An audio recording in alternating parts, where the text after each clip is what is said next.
Assalamualaikum warahmatullahi wabarakatuh. Pada video kali ini kita akan membahas tentang siklus hidrologi kecil yang terjadi di lingkungan sekitar kita.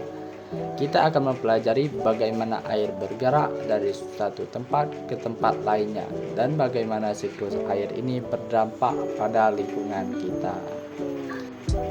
Sebelum masuk ke tahap-tahap siklus hidrologi kecil, kita akan membahas dulu tentang siklus hidrologi kecil. Siklus hidrologi kecil adalah suatu proses sirkulasi air yang terjadi di dalam suatu wilayah kecil seperti pada tingkat individu, tanaman, atau pada suatu sistem tanaman yang lebih besar.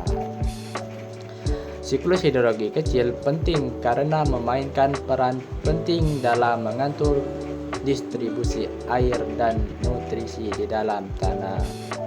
Siklus hidrologi kecil terdiri dari beberapa tahap, mulai dari evaporasi hingga akhirnya kembali menjadi air tanah atau air permukaan. Baiklah, masuk ke tahap pertama, yaitu tahap evaporasi. Siklus hidrologi kecil dimulai dengan evaporasi, yaitu proses di mana air dari permukaan tanah dan air di sungai atau danau menguap menjadi uap air. Hal ini terjadi karena adanya energi panas dari sinar matahari yang mengubah air menjadi uap.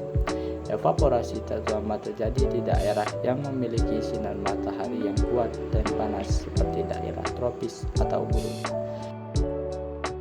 Kondensasi adalah proses ketika uap air menjadi cairan atau bentuk padat, seperti ketika kabut atau awan terbentuk.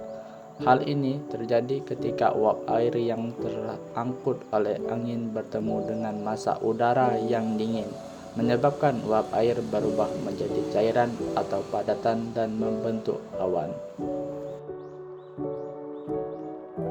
Presipitasi adalah proses di mana air jatuh dari awan ke permukaan bumi dalam bentuk hujan, salju, atau hujan es.